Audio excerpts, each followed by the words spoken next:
truth, logic, common sense, that gut feeling, and yes, even a little psychoanalysis. As we are once again together, you and I.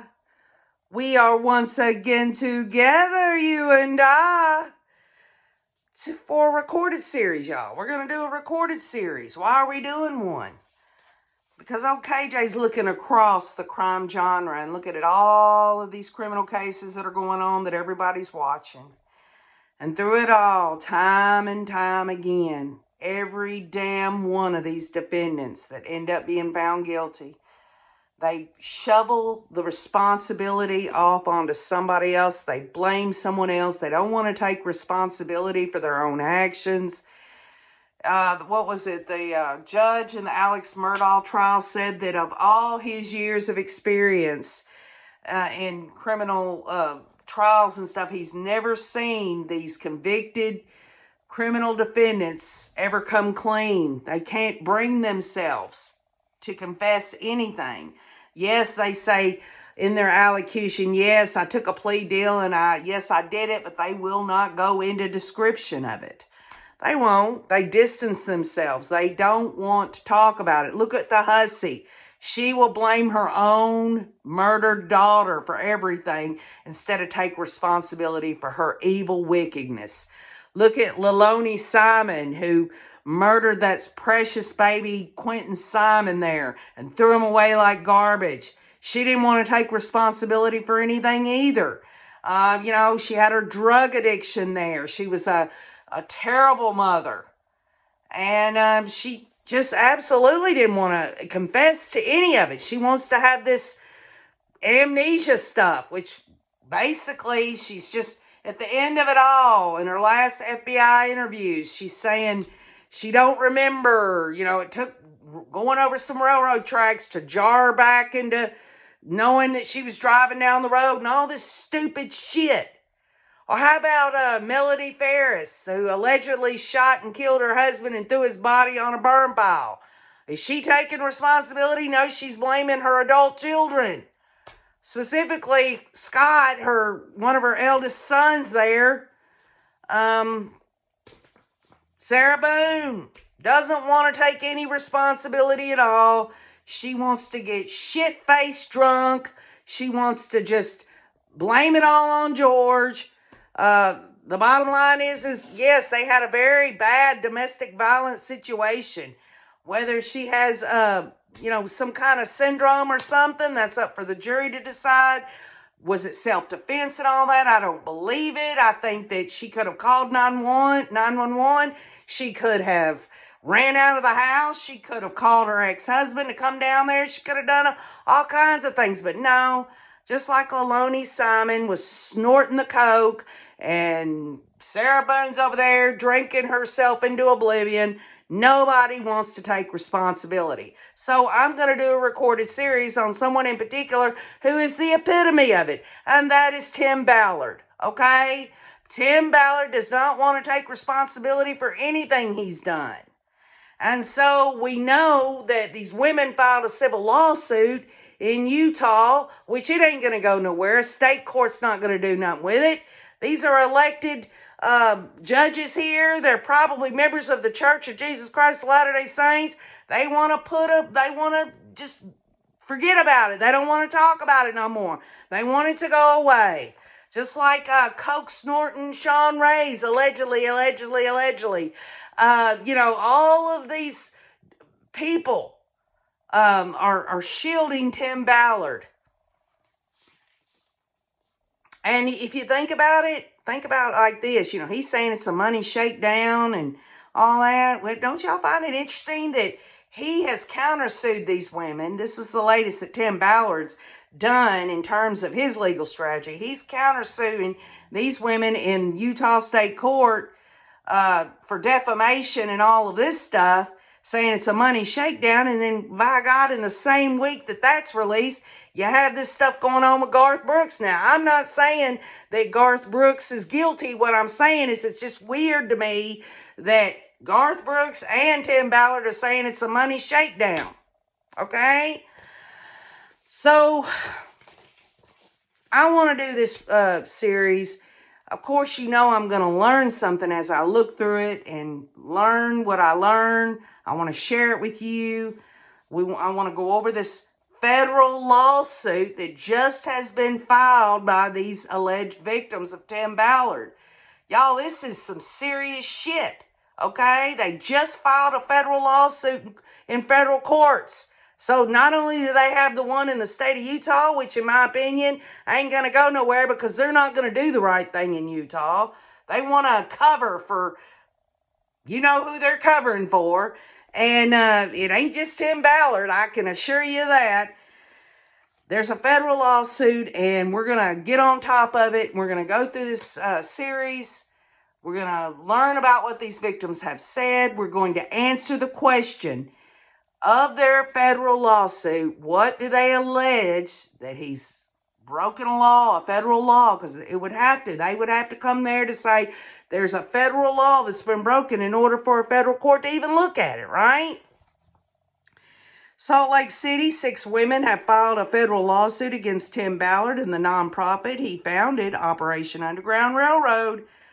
The lawsuit alleges that Ballard and OUR violated the Trafficking Victims Protection Reauthorization Act. Okay, there you go. That's what they're alleging. Quote, Ballard and OUR engaged in human trafficking and exploitation of women under the guise of humanitarian anti-trafficking operations, according to attorneys for the women. Instead of rescuing women and children from trafficking, these defendants use their positions of trust to exploit and abuse and traffic them. The lawsuit filed by Celeste Boris, Kyra Lynch, Sasha Hightower, Mary Hall, Krista Casey, and Bree Ryder. They filed this lawsuit they filed one in 2023, which was the state civil suit. In response, Ballard sued them for defamation, and that's the news that's just come out on his side of things in 2024. Now, Matthew Cooper, Michael Parenta, and M.S. Williams and Company were listed as additional defendants, and that's important because we're going to learn the difference between federal and state courts. And for those that already know, fine, we're going to get to a lot of things in these recordings, okay? Again, this is going to be mostly adult content, but I hope that you will go along with me. I'm taking my time and my effort, okay? They also say they were groomed and controlled to simulate intimate relationships as part of an undercover technique known as the couple's ruse. The couple's ruse encourages women to pose as Ballard's girlfriend on operations. It reportedly requires the women to develop sexual chemistry with Ballard while practicing for an operation. The women say they were exploited by the couple's ruse and that in some cases they were subject to violent sexual assault, all while promising it was necessary to rescue children. The women attached several audio and video files, y'all, which they say show attempts by Ballard to groom them. Now listen to this. Try this on for size. In one of the recordings, and keep this in mind, if you're on the fence and you're saying, well, maybe they just had to act that way because they were going into a sick, sexual, twisted, kinky thing over there with these traffickers and stuff. Well, tell me, does this sound anything about, training for operations? Anything having to do with going to Mexico or overseas or even in the United States? How about this? In one of the recordings, Ballard complains to one of the plaintiffs how he is not being sexually satisfied by his wife because she insists on wearing Jesus jammies. Wearing Jesus jammies to bed. I'm sorry, y'all. Wearing Jesus jammies to bed instead of laying naked. The recording is presumably referring to sacred garments issued by the Church of Jesus Christ of Latter-day Saints. Now you tell me what the hell that has to do with helping these women get ready for operations to go save children or sex trafficking or whatever. He's sitting there complaining that his wife can't turn his ass on because she wears her dang Jesus jammies to bed. Give me a break, y'all. Now, this is important. It's not only about Tim Ballard in this federal lawsuit, and it can't be, really. If you think about what we're going to learn, we'll get to it. Let me try to lay this out the best I can. There's claims against Tim Ballard, but there's also claims about OUR, the organization. According to the lawsuit, OUR actively participated in the solicitation, recruitment, and exploitation of Ballard's couples ruse partners. The women also accuse OUR of cooking the books, instructing them how to manipulate work records so that they could take time off to spend with Ballard. Also, another defendant in this lawsuit of these alleged victims was claims against Mike Parenta and MS Williams, which is a company, y'all. According to the lawsuit, Ballard used money from MS Williams to hire prostitutes when he was supposed to be conducting anti-trafficking operations. The 990 forms filed by OUR reveal significant payments made to MS Williams for operation support. Specifically in 2023 filings, MS Williams and Company, LLC, is listed as having received $1,510,262 from OUR. This Mike Parenta is specifically named as the OUR employee accused of laundering money for MS Williams so that Ballard would have cash to pay for his escorts and pay bribes to foreign officials. So there you go, y'all. This is another reason why it can be filed in federal court. This also talks about foreign officials. It talks about money laundering. These things can be brought to the attention of a federal court. Now, there's also claims against Matt Cooper. And for those that don't know who Matt Cooper is, according to the lawsuit, Matt Cooper was Ballard's right-hand man at OUR. The women alleged Tim Ballard would sexually assault them in private settings where Matthew Cooper would be present or nearby, ready to provide false testimony if necessary. In other words, if Tim Ballard did these things, and these women do lay it out in their federal lawsuit, that Matt Cooper was there, he knew what was going on, and if these women complained, he would be there for Tim Ballard to say, well, Matt Cooper's my witness, nothing really happened. You know what I'm saying? And finally, really what it comes down to is the cause of action that these women are looking for. These women are looking for a federal jury trial. And unfortunately, in federal courts, you can't watch those. In some instances, they'll let you listen to recordings. I highly doubt they would allow that, even if it got that far. But the bottom line is they do want a federal jury trial. And of course, y'all, they're seeking compensatory damages, punitive damages, and reasonable attorney fees. Again, this goes back to that some people believe that these women are just trying to shake him down for money, just as Garth Brooks is over here saying, that this woman is trying to shake him down for money. And I guess that goes for Diddy and any of these star athletes that have gotten in trouble for this stuff. Every damn time, they always say that the woman's suing them because they want their money. And I'm sure that happens.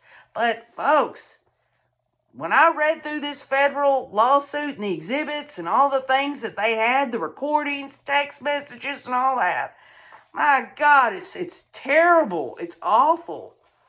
So, yes, these women do have a state of Utah civil lawsuit going on, and Tim Ballard's countersuing them there in the state. They've now filed a federal lawsuit. Well, what's the main difference between a federal lawsuit and a state lawsuit? I'll tell you, it's the type of cases that can be heard in the court system. State courts have general jurisdiction, meaning they can hear a wide range of cases, including contract disputes or personal injury claims, family law disputes. They're going to hear this civil case from these alleged victims. The court will hear Tim Ballard's defamation lawsuit, countersuit. Federal courts, though, have limited jurisdiction, meaning they can only hear cases that involve federal law or the Constitution. And again, this goes back to what they were saying earlier. Hold on. They were saying that it was a violation of the Trafficking Victims Protection Reauthorization Act. Okay? So they do have their foot in the door on that. They're at least showing that they believe Tim Ballard and these other defendants broke federal law. Okay? But examples of cases that go to federal courts, obviously federal crimes, which that would be one. If there's proof there that has been broken by Tim Ballard and these other operatives of Tim Ballard's, those can be heard. Civil lawsuits against the government, which doesn't apply. They're not suing the government. Bankruptcy, copyright, patent, and maritime law cases. Diversity actions, which allow a plaintiff to file a lawsuit in federal court if the defendant is in a different state. And the bottom line is this. I don't know about, Tim was in Utah. A few of these alleged victims were in Utah, but there was some that were from other states as well, but they're not defendants. So I don't know that applies. But in summary, in some cases, both state and federal courts can have jurisdiction over a case. The plaintiff can choose which court to file in, and these women are dead ass serious. They filed in state and federal court. But the defendant may be able to move the case to another court. Well, these women are cutting it off at the pass. He might have something going on in the state court, but as far as federal, I don't know. I just don't know he's got the money. Let him see what he can do. But federal courts are established by the U.S. Constitution, though, y'all, while state courts are established by each state's laws. And Utah state laws are about as weird as they get. Again, y'all, I do not believe that these women can get a fair shake in Utah. I just don't. But that's just an opinion. But the Constitution or federal laws are controversies between states or between the U.S. government and foreign governments.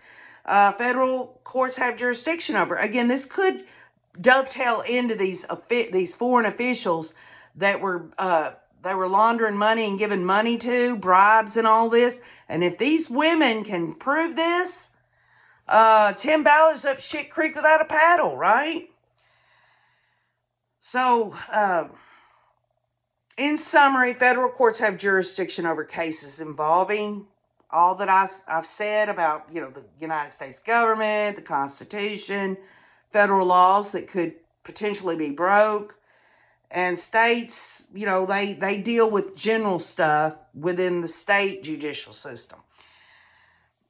Okay, reasons for charges being prosecuted federally. Now, first of all, there have been no criminal charges on a state level in Utah levied against Tim Ballard. This is a civil case.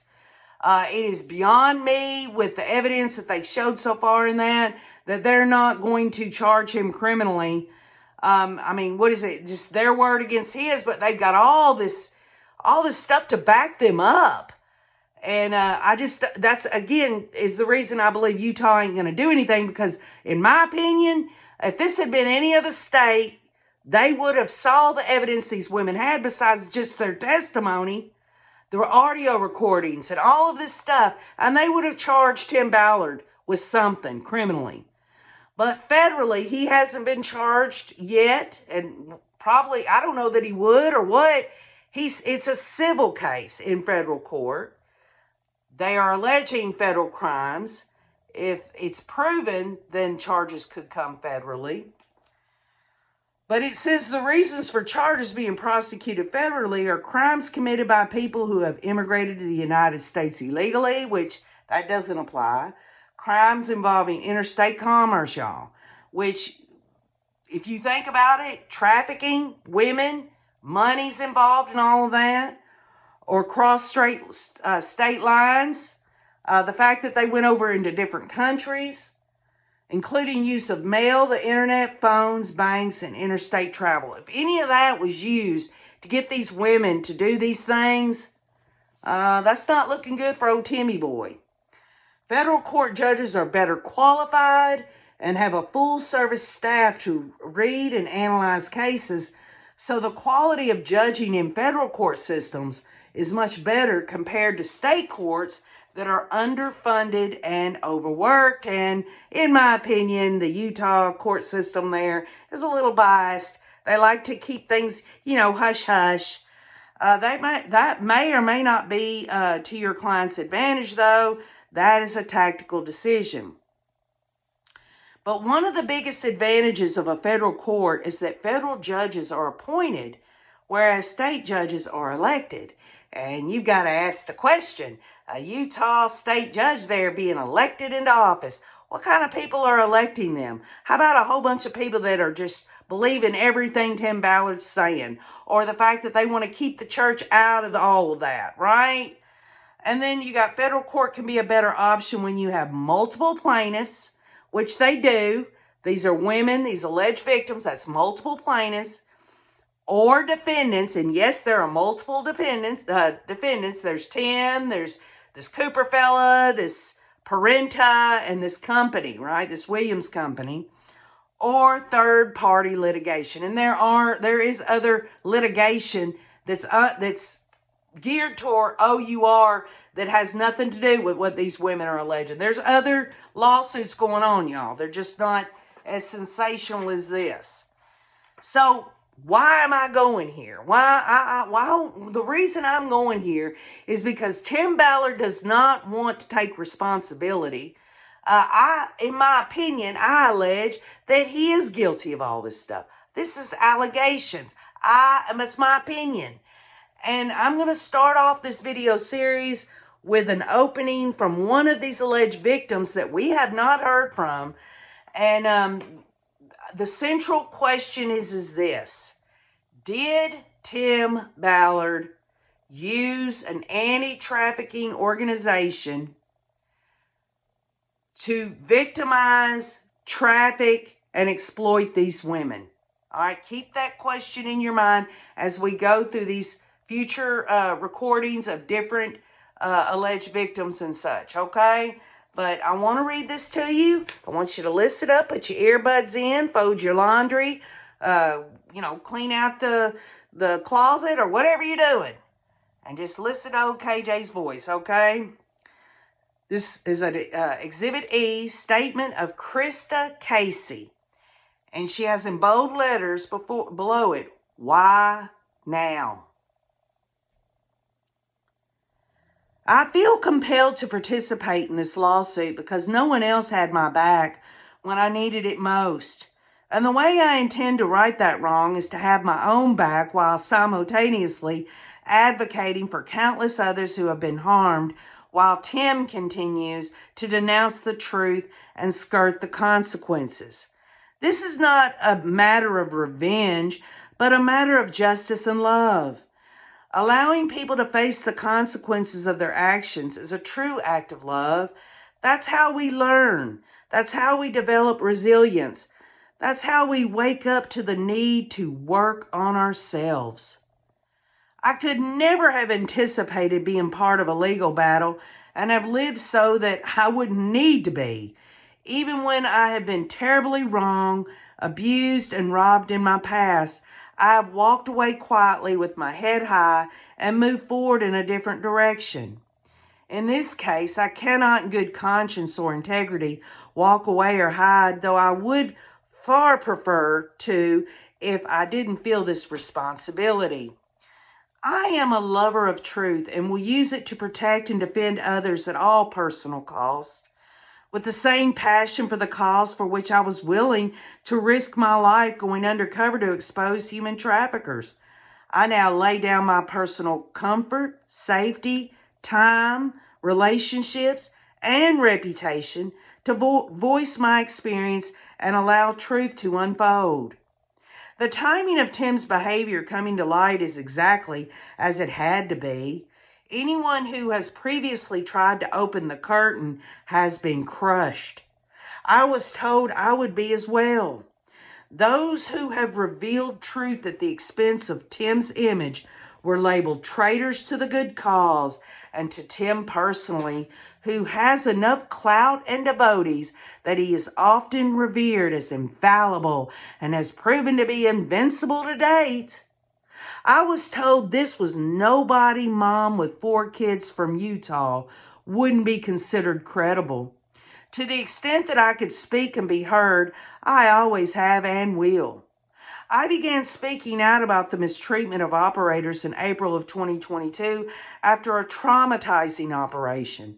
When I spoke with Tim about it, I immediately began working with OUR executives to create change and care for operators. Based on what I outlined, OUR offered me a position to oversee operators, but it never fully materialized. Within a few months, I learned that Tim was even more mentally and morally degenerate than I had been aware and had since abused other operators. A few of us proceeded carefully as outside insiders to put an end to Tim's behavior and ability to do harm while safeguarding ourselves and the cause we supported. In October of 2022, I personally experienced what I believed to be criminal behavior and received Tim's backlash when I called him out. I also informed Cooper about it. In April of 2023, I received information that another female operator had filed a claim for sexual misconduct. OUR began an investigation, and each woman willing to testify did so with great hesitancy, intentionally and cautiously, acting in integrity to protect the organization, to prevent the cause from being publicly tainted, and Tim's public reputation as the face of OUR. The concluding report was detailed and indisputable enough that the board unanimously agreed Tim had to step down.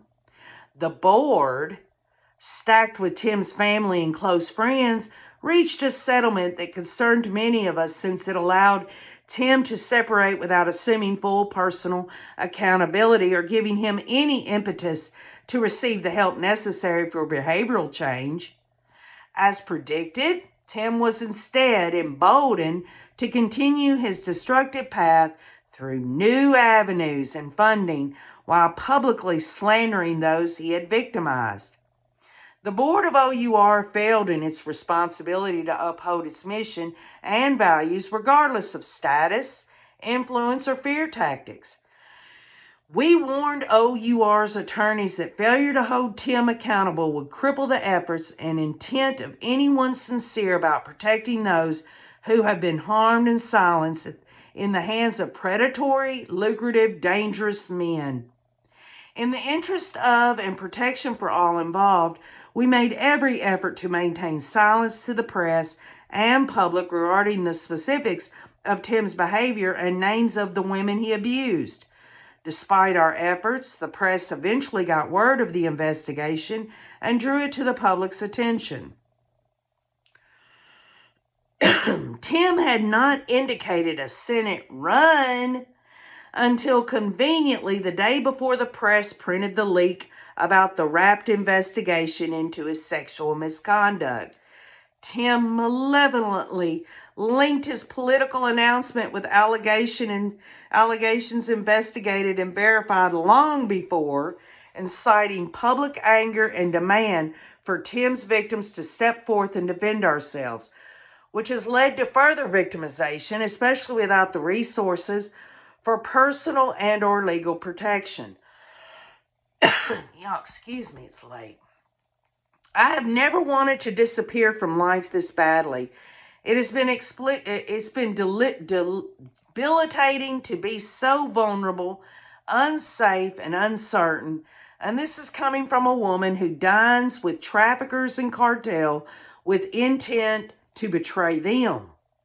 Rather than taking accountability or humbly making amends, Tim blamed his victims of attempting to ruin him without cause.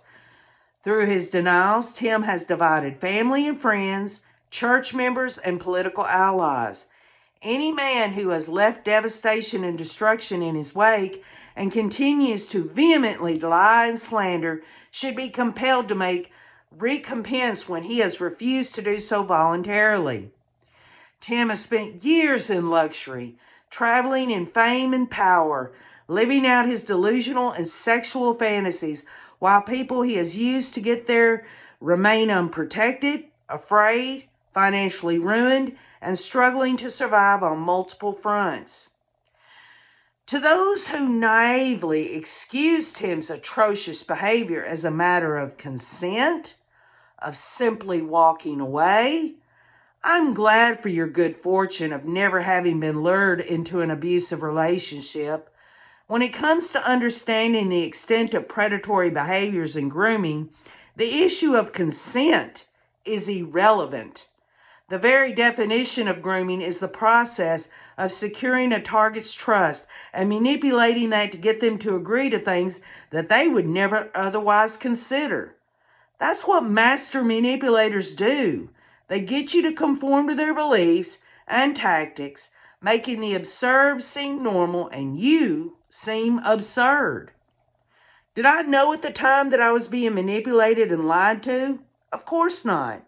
Did I know he was doing the same thing with other women? Of course not. He had convinced me, as I now know he convinced each of them, that I was the only one he could trust to operate with him. I was the only one who could see things as they really are. I was the only one he knew would not permit him to cross boundaries. The only one who could be trusted to protect him, even from himself. I was the only one whose perspective he valued. I was the only one to whom he had felt a spiritual connection. I was the only one who could be as convincing as I was in the role I played. I was the only one who he was sure would not betray him. Tim made me believe I was so special to him with Academy Award-winning performances that I was the golden standard among operators, called by God for this specific time. I still want to believe that I was. Maybe that calling was to eventually expose the patterns that have hurt countless people and to pressure him into his own recovery. This continued love bombing cemented in me a desire to do whatever was needed for the cause of saving children, since I believed I was a rare operator who could. As I now know, he was grooming others with the same praise and placing a heavy feeling of trust in their unique relationship. I worked closely with trafficked women who didn't know they were trafficked. Tim can tell you specifically how their pimps lay it on so thick, telling them that they have the options to leave, but they know well the repercussions if they try. Was it consensual? No. That's what grooming is. It's all of what takes place outside of and surrounding the very moment that you're acting in the situation you're being prepared for. It's the ideas, justifications, lies, and threats that convince you it's worth anything, everything you're doing. It's the level of close connection he repeatedly insists you have. It's the trust he instills in you and the secrets he'll share so that you'll trust him back. It's the understanding of the fragility of the relationship and situation and the ramifications that form a brainwashed bond to ensure that even when he tells you that you don't have to do what you're not comfortable with, you do. And you need to get comfortable with it real fast. It's the insistence that he trusts your spiritual level and intuition to guide him, effectively shifting to his victim a false power, a security, and responsibility to protect the predatory and make sure that he is never hurt or betrayed by you or anyone else. It's the continued reminder that you're in a life or death situation which could compromise your personal safety as well as that of countless others. Elizabeth Smart has reported that occasionally people will slide in comments to her such as, "You and I both know you could have left if you wanted to." Those insinuations are tormenting for victims of abuse or anyone thrust into a situation to have to prove themselves. Nobody deserves for me to explain the extent of what I endured so that they can be judge and jury. Only me and my God can sort this out mentally, emotionally, spiritually, and physically. I understand now it could take the rest of my life to process and understand the lasting effects. People who have never experienced what I have experienced have no place to weigh in on the credibility of my pain. This is not about consent. Consent means getting what you sign up for. This battle is about not getting what we signed up for. This is about having taken unimaginable risks and made enormous sacrifices, not for the truth and freedom, but for lies. This is about being conned, gaslighted, and manipulated into believing we were doing something noble when we were doing little more than providing a sick man an ego boost, power grab, and endless well to satisfy his selfish fantasies. This is about requiring Tim to take accountability for his wrongdoings and to stop profiting by exploiting us and others. And we will go into the next several recordings with different alleged victims. We will continue with this one in the next recorded one. As far as any other things that we will talk about, we'll get back on track soon. I love you all. Thank you for hearing my first recorded thing here of Tim Ballard. And let's get back together soon, y'all. I love you all. You know I do. Let's keep on looking.